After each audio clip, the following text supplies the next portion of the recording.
Download aplikasi Bekal Islam dan kunjungi web bekalislam.com. Bismillahirrahmanirrahim. Assalamualaikum warahmatullahi wabarakatuh. Alhamdulillahi ala ihsani wa syukru lahu ala taufiqihi wa amtinani wa asyhadu an la ilaha illallah wahdahu la syarika lahu ta'ziman li sya'ni wa asyhadu anna Muhammadan abduhu wa rasuluhu da'ila ridwani. Allahumma salli alaihi wa ala alihi wa ashabi wa ikhwani. Hadirin dan hadirat yang dirahmati oleh Allah Subhanahu wa taala.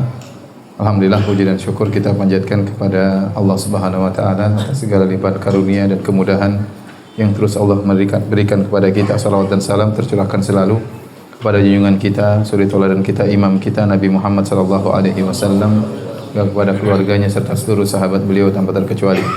Kita melanjutkan bahasan kita tentang sirah nabawiyah. Masih kita bercerita tentang kejadian-kejadian yang dialami oleh Nabi sallallahu alaihi wasallam tatkala beliau masih remaja. Kisah berikutnya adalah tentang pertemuan Nabi sallallahu alaihi wasallam dengan pendeta Buhaira yang tinggal di negeri Syam. Disebutkan dalam sebagian hadis, dan hadis ini diperselisihkan oleh para ulama tentang kesahihannya. Namun dia masyhur disebutkan dalam buku-buku sejarah. Namun yang dirajihkan oleh Al-Imam Adz-Dzahabi rahimahullahu taala bahwasanya hadisnya adalah hadis yang dhaif, ya, hadis yang dhaif. Kenapa saya perlu menekankan hal ini? Karena hadis ini dijadikan dalil oleh sebagian orang-orang Nasara untuk menjatuhkan agama Islam, ya.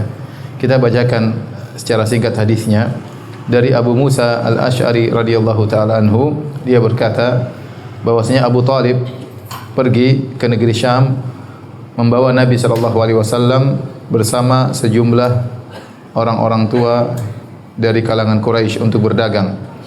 Saat mereka sampai di tempat lokasi yang dekat dengan rumahnya pendeta Buhaira, mereka berhenti untuk beristirahat dan mereka pun menambatkan dan mengikatkan unta-unta mereka.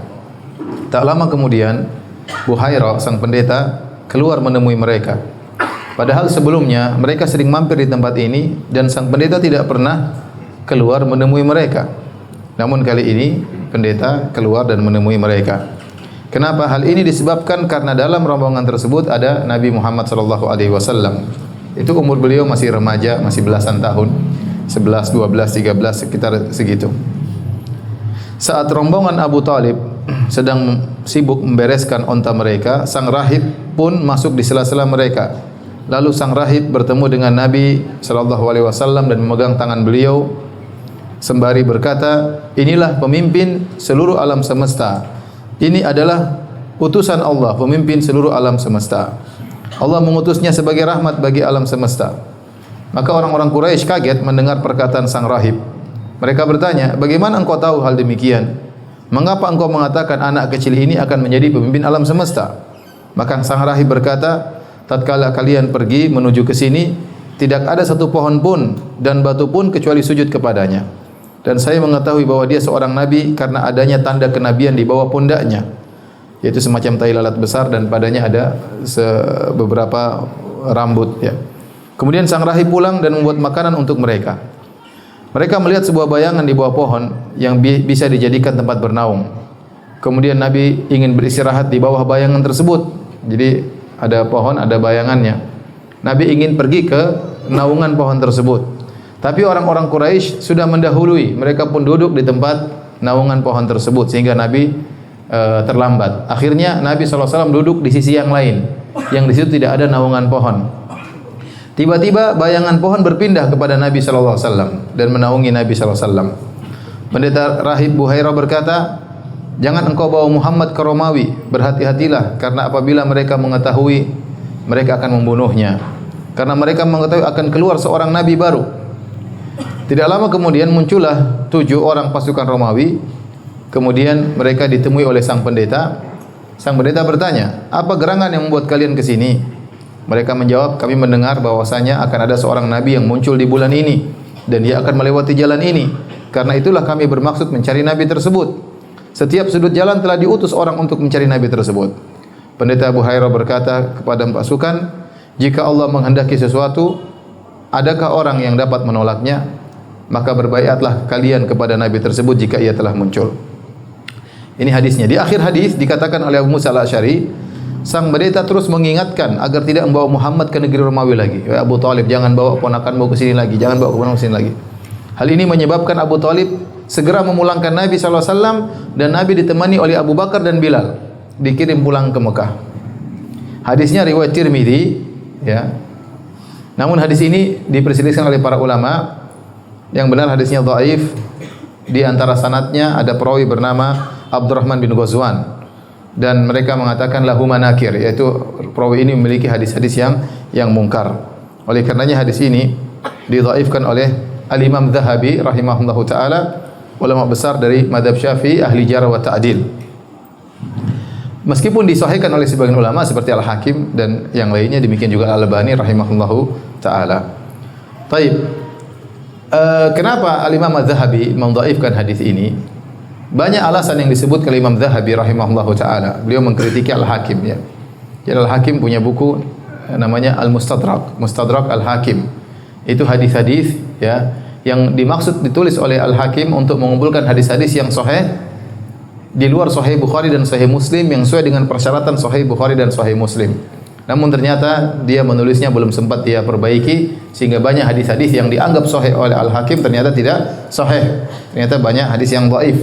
Makanya dikritiki oleh Az-Zahabi rahimahullahu taala. Makanya tidak semua hadis yang disahihkan oleh Al-Hakim jadi hadis sahih, tidak. Ya, tetapi dikritiki oleh para ulama, di antaranya Az-Zahabi mengkritiki Al-Hakim. Di antara dalil Az-Zahabi tentang dhaifnya hadis ini, di antaranya kok bisa disebutkan Abu Bakar di situ, ya. Abu Bakar belum masuk Islam, Nabi masih kecil, Nabi belum jadi Nabi, masih berumur 12 tahun, dan Abu Bakar lebih muda daripada Nabi, lebih muda 2,5 tahun. Kok bisa Nabi berjalan sama Abu Bakar tatkala itu? Ya. Apa hubungannya Abu Bakar dengan Nabi SAW? Yang kedua, kenapa ada Bilal juga di situ? Bilal belum lahir katanya.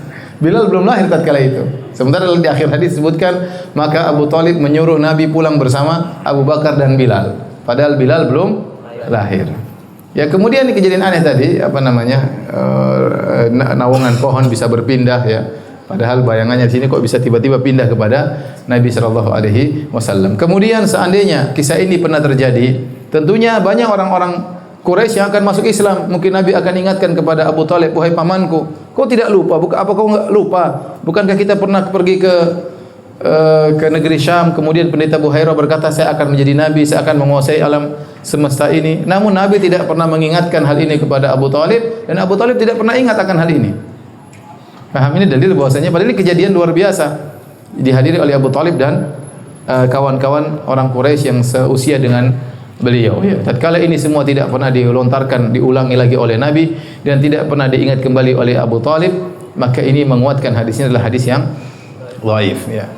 Namun hadis ini, ya, meskipun dhaif, dijadikan dalil oleh sebagian orang Nasara. Bahkan saya nonton di YouTube sebagian pendeta kemudian berdalil dengan hadis ini untuk menyatakan bahwasanya ajaran Muhammad hanyalah diambil dari seorang pendeta. Kata mereka, lihatlah Muhammad, karena dalam hadis disebutkan Buhairah akhirnya mengundang Nabi makan siang. Nabi makan siang bersama Buhairah. Ya, kata mereka, disitulah saatnya pendeta ngajarin kepada Nabi tentang agama. Makanya kalau kita buka Al-Quran, kita bandingkan dengan Alkitab, kita dapati banyak kesamaannya dari sisi cerita. Cerita Nabi Nuh, cerita Nabi Adam, cerita Nabi ini, cerita Nabi Anu. Kenapa? Karena Nabi waktu itu ngambil dari siapa? Buhairah. Bagaimana bantahannya terhadap mereka? Jawabannya mudah. Kita bilang pertama hadisnya apa? Dhaif. Gimana Anda berdalil dengan hadis yang dhaif, ya? Yang kedua, Nabi SAW bertemu dengan pendeta Buhairah cuma sebentar, cuma makan siang. Apa yang mau Nabi dapati dari pendeta Buhairah kalau sekedar cuma makan siang? Makan siang berapa menit sih? Paling 1 jam nggak sampai. Terus mau belajar apa sambil makan siang? Ya, ya. Jadi jauh akan hal ini, ya. Kemudian taruhlah Nabi belajar dari pendeta Buhairah. Ya, cuma berapa? Kemudian Nabi pulang ke Madinah, ke Mekah, kemudian puluhan tahun berikutnya Nabi menjadi seorang nabi, kemudian turun Al-Quran berdasarkan kejadian-kejadian. Kata mereka setelah itu masih ada terjadi surat-suratan antara Nabi dengan Buhairah. Ya, ini aneh, ya. Karena sering sekali ayat turun tatkala terjadi peristiwa, berarti kan harus cepat itu koneksinya, ya. Padahal waktu itu seingat saya internet nggak lancar waktu itu. Gimana mau kirim kemudian ada kejadian demikian, kirim surat lagi, nggak mungkin, ya. Sampai sang pendeta itu dalam YouTube saya lihat dia membawa manuskrip, katanya ini contoh surat Buhairah kepada siapa? Rasulullah sallallahu alaihi wasallam. Ini semua tidak benar. Baik, bantahan terakhir kita katakan taruhlah benar Muhammad sallallahu alaihi wasallam ternyata mengambil pelajarannya dari pendeta Buhairah. Ya sudah, kamu beriman saja, kan ini juga dari pendeta. Paham atau tidak? Taruhlah kita mengatakan Muhammad sebagaimana pendapat kalian bahwasanya Muhammad mengambil ajarannya dari pendeta Buhairah. Kalau gitu terimalah ajaran Nabi Muhammad sallallahu alaihi wasallam yang kata kalian diambil dari seorang pendeta. Taib, kejadian berikutnya, kejadian yang disebut dengan halful fudul. Halful fudul yaitu perjanjian yang dilakukan oleh orang-orang Quraisy untuk menolong seorang yang dizalimi. Kejadian ini dikisahkan ada seorang dari negeri Yaman, dari kabilah Zubair. Ya. Dia datang ke kota Mekah, kemudian membawa sejumlah barang untuk dijual di kota Mekah. Kemudian dibelilah oleh seorang bernama Al-As bin Wa'il As-Sahmi. Al-As bin Wa'il As-Sahmi. Waktu Al-As bin Wa'il As-Sahmi membeli barang ini, maka dia mengambil barang dari sang Yamani tadi, orang Yaman, namun dia tidak memberikan barterannya, dia tidak bayar. Dia tidak bayar. Akhirnya ya orang Yaman ini pun naik ke atas gunung Abu Qubais yang ada di sekeliling Ka'bah. Kemudian dia berteriak-teriak dengan menjelaskan bahwasanya dia dizalimi, barangnya sudah diambil tapi bayarannya tidak ada. Maka akhirnya teriakan itu didengar oleh seorang paman Nabi bernama Zubair bin Abdul Muttalib. Ya, kemudian dia pun mengatakan ini tidak mungkin dibiarkan. Bagaimana ada seorang dizalimi di Mekah ya. Akhirnya mereka pun berkumpullah Bani Hashim, Bani Zuhrah dan Bani Taim bin Murrah berkumpul di rumahnya Abdullah bin Jud'an.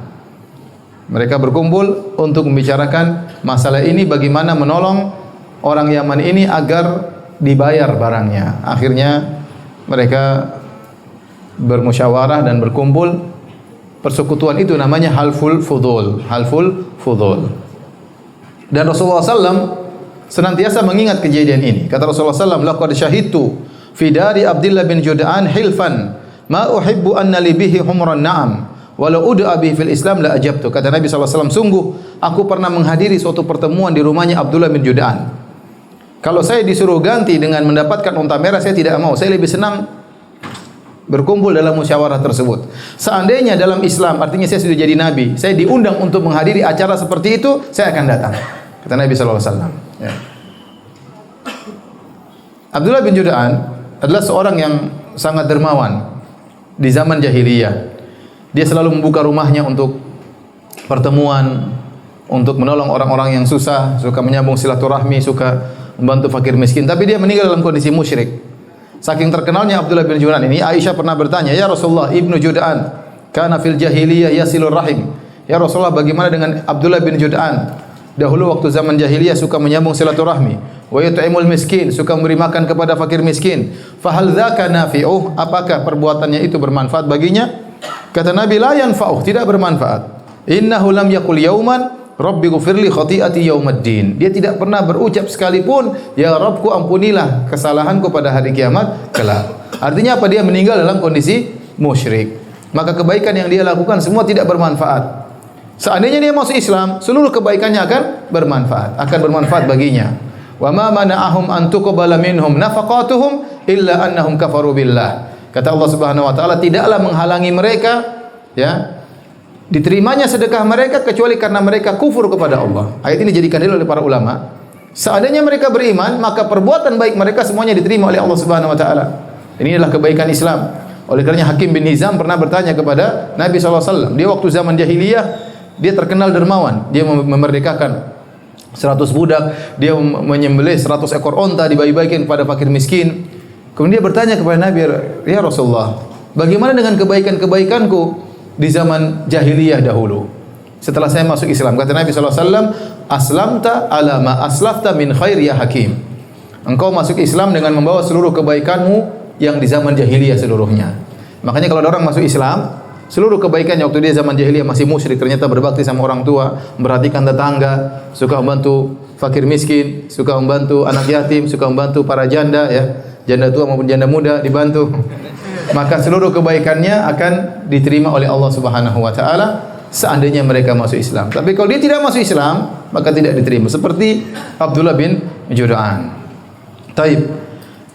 Hadis ini menjelaskan tentang mulianya akhlak orang-orang Quraisy ya, meskipun mereka di tengah-tengah kerusakan moral, di tengah kerusakan akidah, namun mereka masih punya nurani untuk menolong orang yang terzalimi. Makanya Nabi SAW berkata, "Innama bu'itsu liutammima makarimal akhlak." Sungguhnya aku ini diutus untuk menyempurnakan akhlak yang mulia.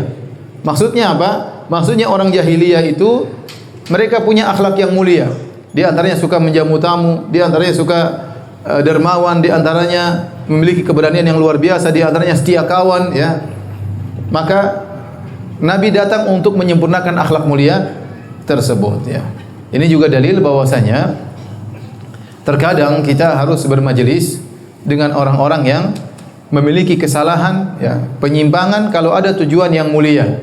Kalau ada tujuan yang mulia. Karena Nabi SAW waktu berbicara tentang halful fudul, beliau berkata ya, bahwasanya lau du'itu fil Islam la ajabtuhu. Kalau saya sudah jadi nabi, kemudian saya diundang oleh orang-orang musyrikin tersebut untuk rapat membela kezaliman, saya akan datang, kata Nabi sallallahu alaihi wasallam.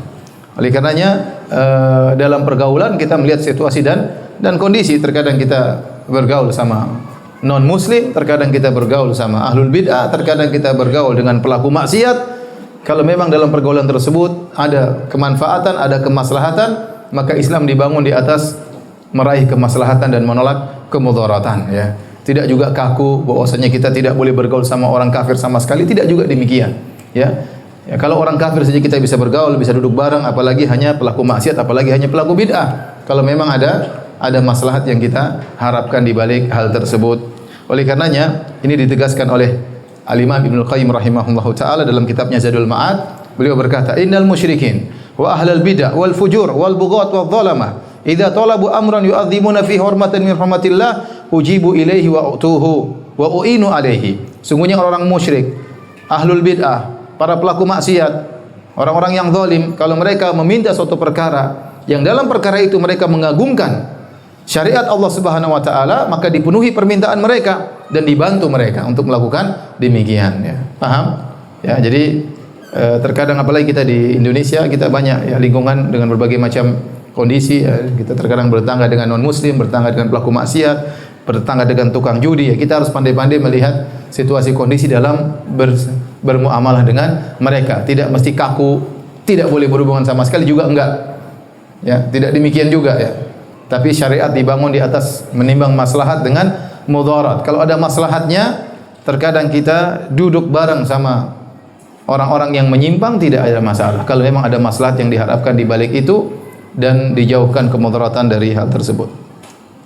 Tapi peristiwa berikutnya yang dialami oleh Nabi sallallahu alaihi wasallam sebelum beliau menjadi nabi adalah peristiwa yang sangat luar biasa, yaitu pernikahan antara Nabi dengan Khadijah radhiyallahu taala anha.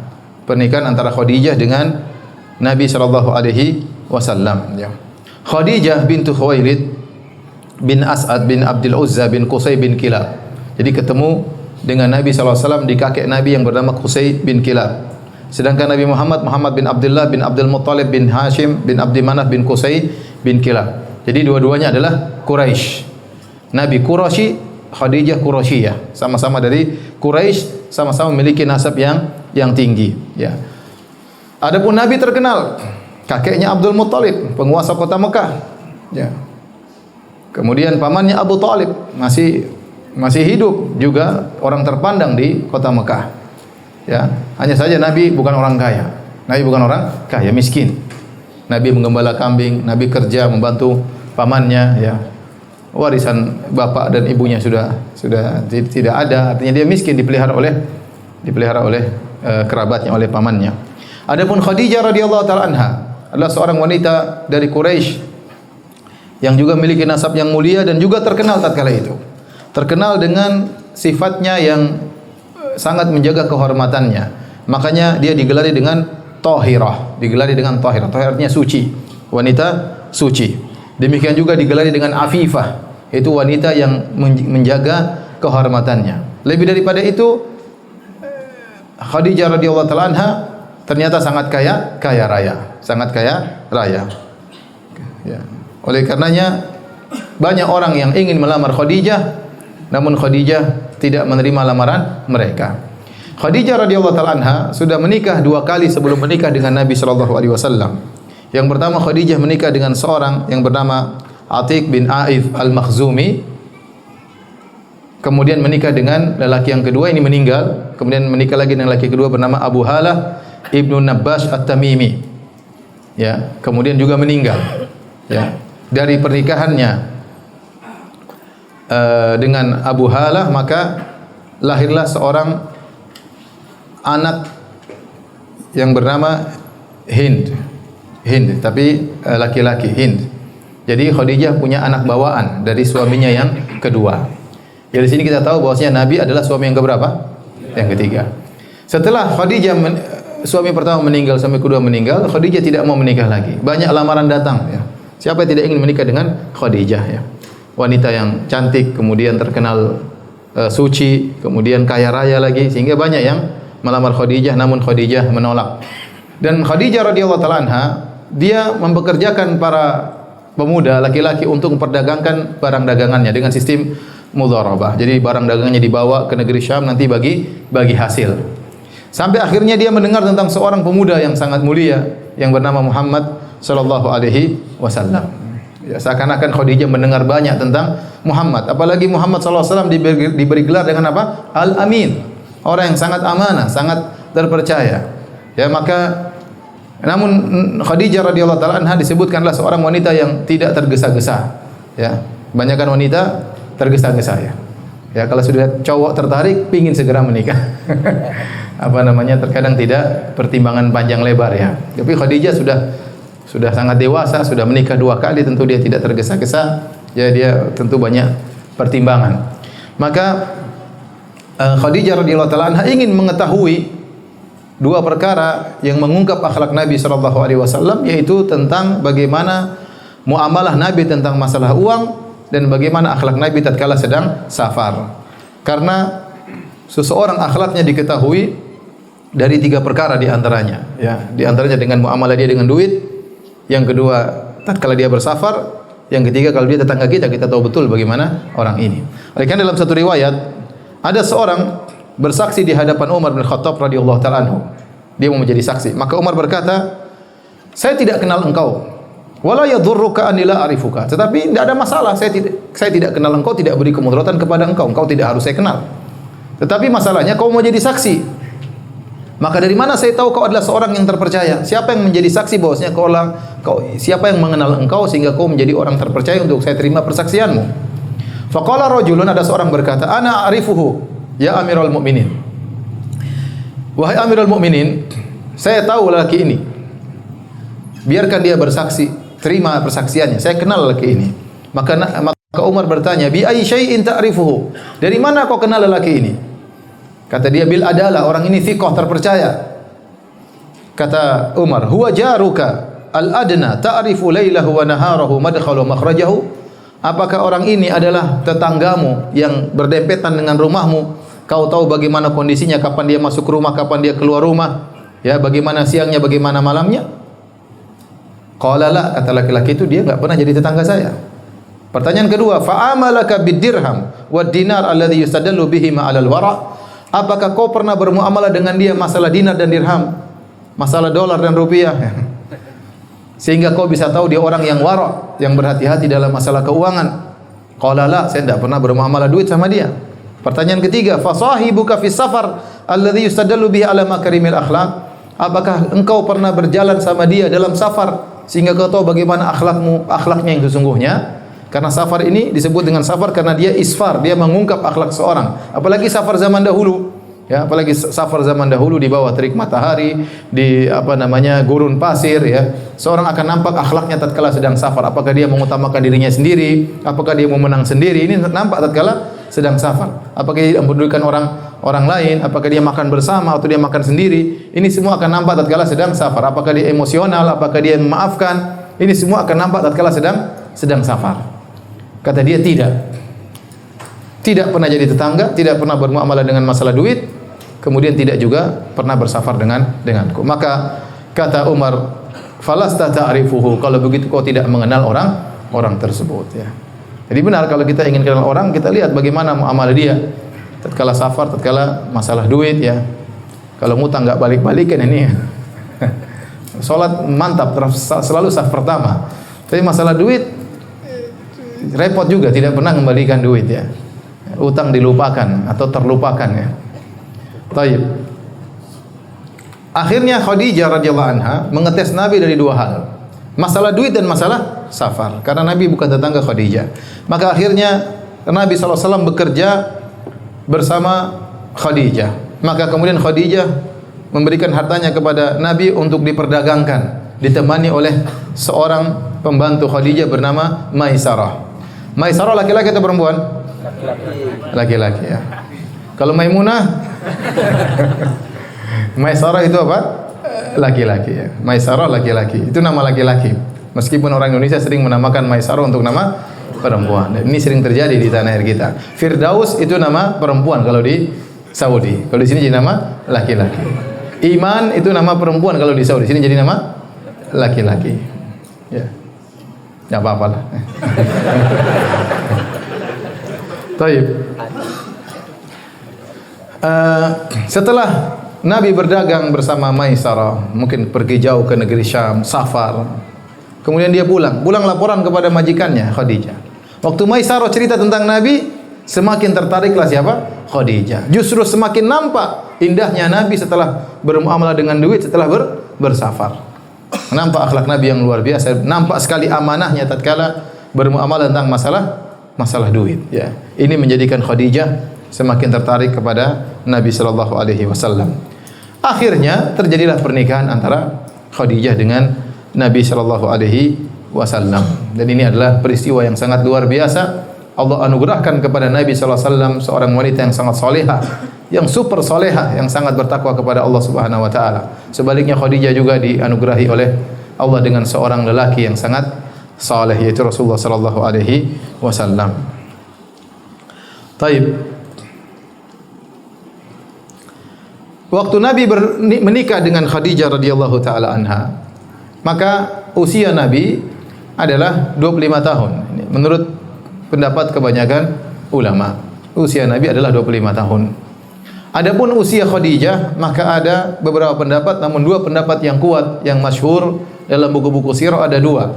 Yang pertama, Khadijah waktu menikah dengan Nabi berusia 40 tahun.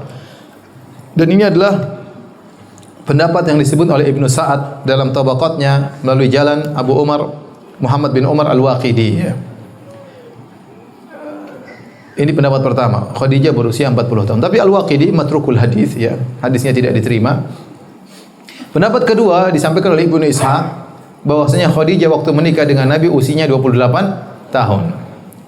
Ini pun tanpa sanad. Jadi dua-duanya hanya pendapat. Ada yang mengatakan Khadijah berusia 28, ada yang mengatakan Khadijah berusia 40 tahun. Yang mengatakan Khadijah berusia 28 tahun, ya. Berarti Khadijah janda muda. Ya. Kalau 40, janda setengah muda. Bukan janda tua, 40 masih muda. Saya bilang udah tua. Saya dikit lagi 40. Masih muda, ya. Jadi tapi kalau 28 lebih muda lagi, ya. Yang mengatakan Khadijah berusia 28 tahun, mereka berdalil dengan kenyataan. Setelah Nabi menikah dengan Khadijah, Nabi dianugerahi 6 orang anak putra dan putri.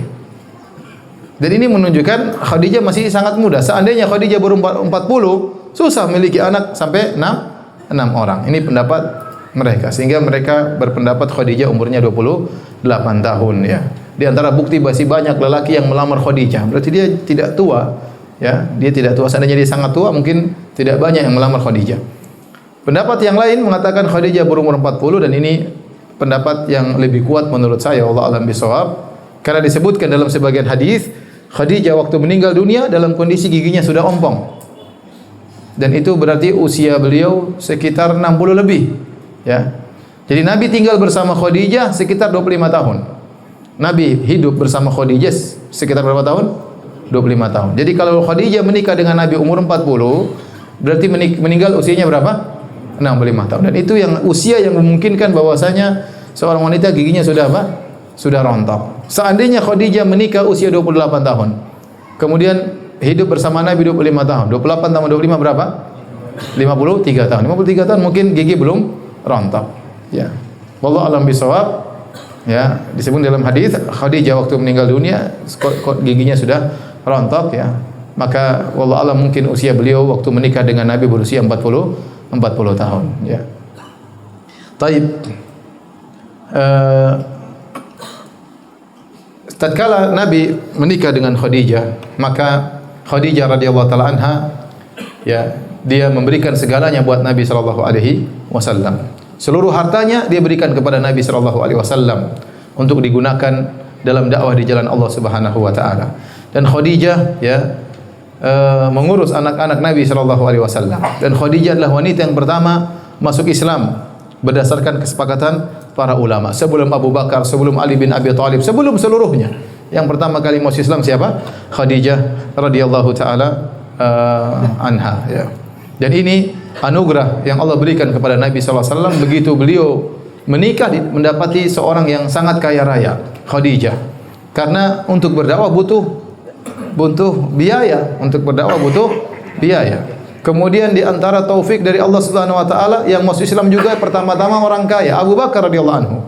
Juga adalah seorang saudagar kaya raya yang dia juga memberikan hartanya untuk Islam. Kemudian Utsman bin Affan juga seorang kaya raya. Abdurrahman bin Auf juga saudagar kaya raya.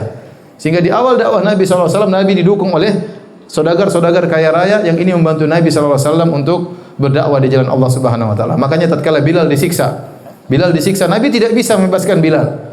Ya, waktu itu Nabi mungkin keuangan sudah tidak ada, Nabi berjalan kepada Abu Bakar, Nabi berkata, "Ya Abu Bakrin, inna Bilalan yu'adzabu fillah." Wahai Abu Bakar, sungguhnya Bilal sedang disiksa karena membela jalan Allah Subhanahu wa taala. Maka Abu Bakar faham. Abu Bakar kemudian membeli dan memerdekakan siapa Bilal bin Rabah. Taib. Hadirin dan hadirat yang dirahmati oleh Allah Subhanahu wa taala. Nabi sallallahu alaihi wasallam ya, tatkala sering setelah meninggalnya Khadijah, Nabi sallallahu alaihi wasallam sering menyebut-nyebut Khadijah. Sampai-sampai istri Nabi yang paling Nabi cintai yaitu Aisyah radhiyallahu taala anha cemburu kepada Khadijah radhiyallahu taala anha. Dan ini suatu perkara yang sangat aneh. Aisyah cemburu kepada istri Nabi yang sudah meninggal dunia. Coba kalau Khadijah masih hidup lebih parah lagi. Khadijah sudah meninggal, kenapa sampai Aisyah cemburu? Karena Nabi sering sekali menyebut nama Khadijah radhiyallahu taala anha ya. Kata Aisyah radhiyallahu taala anha, "Kana Nabi sallallahu alaihi wasallam idza dzakara Khadijah athna 'alaiha fa ahsana tsana." Rasulullah SAW kalau sebut Khadijah, Rasulullah SAW pasti muji Khadijah. Tidak pernah nyebut kekurangan Khadijah. Kalau sudah sebut nama Khadijah pasti muji Khadijah. Bahkan fa ahsana tsana, bahkan memperindah pujiannya kepada Khadijah. Qalat faghirtu yawman. Aisyah sering dengar Khadijah. Suatu hari Aisyah cemburu. Ini Aisyah yang cerita sendiri ya. Ingin menjelaskan kepada kita bagaimana agungnya Khadijah di sisi Nabi sallallahu alaihi wasallam lebih daripada Aisyah. Faghirtu yawman, maka aku pun cemburu suatu hari. Fakultu, aku berkata, ma aktsara ma tadhkuruha hamra asyidq qad abdalaka Allah azza wa jalla biha khairan minha. Kata Aisyah, ya Rasulullah, sering kali kau sebut Khadijah. Siapa Khadijah? Khadijah dalam kondisi sudah nenek tua ya. Giginya tinggal gusinya saja ya. Allah sudah gantikan yang lebih baik daripada dia. Kata Nabi, ma abdalani Allah azza wa jalla khairan minha. Allah tidak pernah ganti yang lebih baik daripada dia. Kemudian kata Rasulullah SAW, qad amanat bi id kafara biyan nas. Dia telah beriman kepadaku tatkala seluruh manusia kafir kepadaku. Wasaddaqatni id kadzdzabani an-nas. Dia membenarkan aku tatkala semua manusia mendustakan aku. Wa wasani bimaliha id haramani an-nas. Dan dia membantuku dengan hartanya tatkala semua orang tidak ada yang bantu aku. Wa razaqani Allahu waladaha id haramani auladan nisa. Dan dia telah memberikan aku anak-anak sementara istri-istri yang lain tidak memberi anak-anak ya. Jadi ini yang menyebabkan Rasulullah SAW sangat cinta kepada Khadijah. Satu hari ada saudarinya Khadijah bernama Halah. Halah itu mungkin adiknya Khadijah. adik perempuannya Khadijah. Halah bintu Khuwailid. Suatu hari Halah minta mau bertamu di rumah Nabi SAW, di rumahnya Aisyah. Mungkin Assalamualaikum. Ketuk pintu. Fa'arafa isti'dzana Khadijah. Rasulullah SAW waktu mendengar suaranya Halah, ingat Khadijah. Karena benar terkadang suara adik ipar kita seperti suara istri kita ya. Seperti suara istri kita ya. Ya, adik perempuan ipar kita terkadang persis suara istri kita. Maka waktu Halah ngetuk pintu, Assalamualaikum, maka Nabi pun ingat Khadijah. Langsung Nabi berseri-seri. Maka Nabi berkata, Allahumma Halah, itu Halah ya. Maka aku pun cemburu. Ingat lagi Khadijah. Kata Aisyah, ghirtu, aku pun cemburu. Fakultu, ma tadhkuru min ajaiz Quraisy. Kau selalu ingat nenek tua dari Quraisy. Wa qad halakat fid dahr, sudah hilang di telan masa. Qad abdalakallahu khairan minha, Allah sudah ganti yang lebih baik daripada dia. Kata Nabi, tidak ada yang lebih baik daripada dia. Bahkan dalam satu hadis waktu Aisyah cemburu kepada Khadijah, maka kata Nabi SAW, inni qad ruziktu hubbaha. Nabi tetap membela Khadijah. Bahkan Nabi berkata, sungguh aku telah dianugerahi oleh Allah mencintainya. Jadi Nabi tetap bela Khadijah. Kata Nabi, aku cinta kepada Khadijah itu anugerah dari mana? Allah Subhanahu wa taala. Saking mulianya Khadijah, ya. Rasulullah SAW pernah bersabda, khairu nisa'iha Maryam ibnatu Imran. Wanita terbaik di zamannya adalah Maryam, ibunya Nabi Isa bintu Imran. Wa khairu nisa'iha, sebaik-baik wanita dunia di zamannya adalah Khadijah radhiyallahu taala anha. Dan Jibril alaihissalam mengabarkan bahwasanya Khadijah masuk surga. Ya. Dalam satu hadis ya, bahwasanya Jibril datang kepada Nabi sallallahu alaihi wasallam, kemudian Jibril berkata, ya Rasulullah, hadhihi Khadijatu qad atat ma'aha ina'un fi idam aw ta'amun aw syarab. Fa idza hiya atatka faqra 'alaiha assalam min rabbiha wa minni wa basyirha bi baitin fil jannati min qasabin la sakhaba fihi wala nasab. Kata Jibril, wahai Muhammad, wahai Rasulullah, sungguhnya Khadijah akan datang menemuimu dan dia sedang bawa suatu tempayan, isinya adalah kuah sayur atau kuah daging atau makanan atau minuman dia bawa. Jika dia telah mendatangimu, maka sampaikanlah salam dari Robnya. Jadi Allah kirim salam kepada siapa? Khadijah. Luar biasa ya. Kita aja kalau dikirim salam sama bupati sudah lumayan senang ya. Dikirim salam sama gubernur lumayan. Ya, gubernur ingat saya. Padahal gubernur ya. Apalagi kemudian presiden kirim salam sama kita. Apalagi Allah Subhanahu wa taala ya. Makanya ada saya lihat di YouTube ada seorang wanita ya. Ada seorang laki cerita tentang mamanya yang sudah tua, umur sudah sangat tua. Sudah mungkin 70 tahun. Kalau baca satu firman Allah, innal muttaqina fi jannati wa nahar fi maq'adi sidqin inda malikin muqtadir. Kata ibunya, saya suka sekali ayat ini. Apa artinya ayat tersebut? Di akhir dari surat Al-Qamar, kata Allah, sungguhnya orang-orang yang bertakwa berada di surga yang mengalir ya, sungai-sungai ya, dan taman-taman surga. Kemudian di tempat yang baik, inda malikin muqtadir, di sisi Allah, Malik, raja yang maha kuasa. Kata wanita ini di Saudi, bagaimana kalau kita duduk dihormati oleh Malik Fahad, Raja Fahad, kita duduk di sampingnya. Luar biasa betapa senangnya saya kalau duduk bisa di samping Raja Fahad ya. Bagaimana kalau di samping Allah Subhanahu wa taala? Bagaimana kalau dimuliakan oleh Allah Subhanahu wa taala? Maka dibilang, saya suka sekali baca ayat ini. Karena kalau saya dipanggil Raja Fahad kemudian duduk di sampingnya ya, dihormati di hadapan orang-orang banyak, maka saya akan sangat bahagia, apalagi di sisi Allah Subhanahu wa taala. Nah, ini Khadijah radhiyallahu taala anha dikirim salam oleh Allah Subhanahu wa taala. Kemudian juga kata Jibril, wa minni, dan kirim salamku buat Khadijah dan beri kabar gembira kepadanya bahwasanya dia akan mendapatkan surga, yang surga tersebut terbuat dari mutiara ya, yang tidak ada mutiara raksasa, yang dalam surga tersebut, istana tersebut tidak ada sakhab, tidak ada teriak-teriakan, wala nasab, dan tidak ada keletihan. Kata sebagian ulama, kenapa surganya Khadijah disifati dengan demikian? Tidak ada hiruk pikuk, tidak ada suara-suara teriak, Karena Khadijah selama 25 tahun tidak pernah mengangkat suaranya di hadapan Nabi sallallahu alaihi wasallam. Kenapa Khadijah mendapati surga tidak ada keletihan sama sekali? Karena dia selama hidupnya berletih-letih mengurus anak-anak Rasulullah sallallahu alaihi wasallam agar Rasulullah SAW bisa berdakwah dengan lapang ya. Jadi inilah kemuliaan Khadijah radhiyallahu anha yang membuat Nabi SAW tidak pernah lupa dengan Khadijah. 25 tahun Khadijah tidak pernah mengangkat suara di hadapan Nabi SAW. Saya sering kasih sayembara. Siapa di antara antum yang istrinya tidak pernah mengangkat suara? Saya kasih HP. Ada? Tidak pernah angkat suara di depan antum? Ada atau tidak? Hah? Bendino ya. Ada yang tidak pernah angkat suara istrinya? Ada Ustaz yang belum kawin. Baik, jadi itulah Khadijah radhiyallahu taala anha yang membuat Nabi SAW tidak pernah melupakannya. Mungkin Nabi meraih istri-istri yang lebih cantik, mungkin dari Khadijah, bisa jadi. Tapi akhlak yang menjadikan Nabi tidak pernah melupakan apa? Khadijah. Di saat-saat sulit, disitulah nampak keutamaan Khadijah radhiyallahu taala anha. Ya.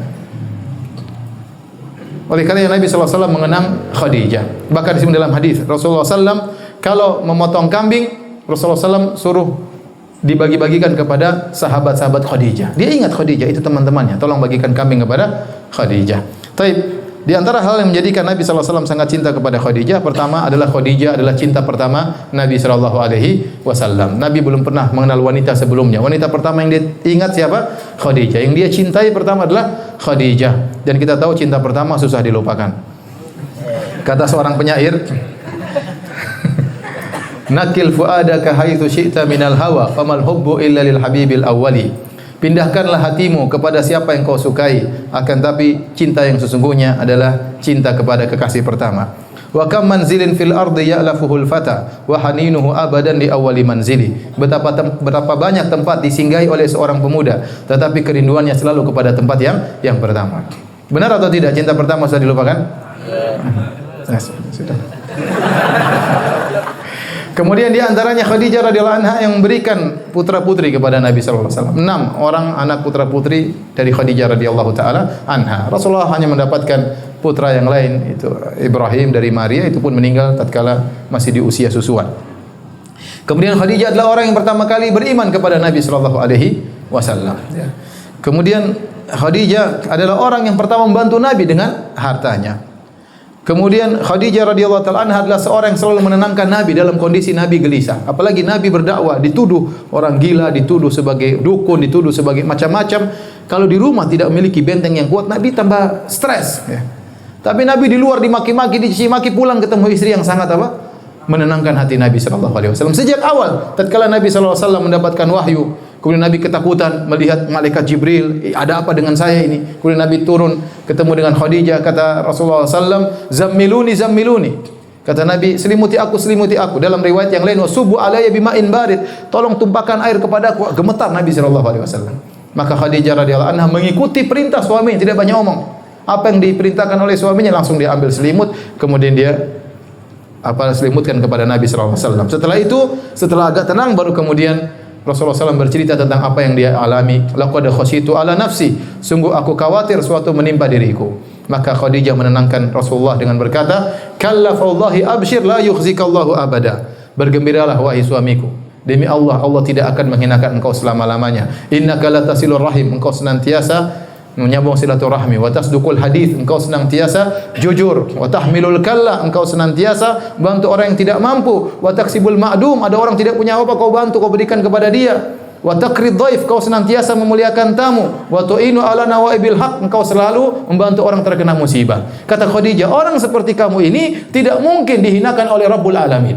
Kenapa kau selalu berbuat baik kepada orang lain? Itu Khadijah ngomong dengan ilmu yang terbatas yang dia miliki untuk menenangkan apa? Suaminya. Maka seorang istri yang baik kalau suaminya punya masalah berusaha dia tenangkan ya. Lihat waktu Rasulullah datang, ada suatu selimuti aku ya. Khadijah langsung nurut kasih selimut. Sebagian wanita, Mas ada apa Mas? Ngomong dulu Mas. Yang dulu, tunggu dulu mau ngomong ada apa? Khadijah tidak, langsung ambil apa? Selimut. Maka kalau seorang suami lagi marah-marah di rumah, jangan kita provokasi dia ya. Mungkin pulang dari kantor, Umi itu Abu Fulan tuh kurang ajar itu. Iya itu istrinya juga kurang ajar mas. Wah tambah jadi ya. Jadi tambah stres apa namanya suaminya. Ya. Dia tenangkan suaminya, udah tenang mas, itu kehidupan dunia mas, sudah takdirnya tenang mas. Ditenangkan bukan malah jadi ya seorang ya, wanita yang baik seperti itu soleha ya bisa menenangkan hati suaminya. Berapa menit lagi? Udah habis.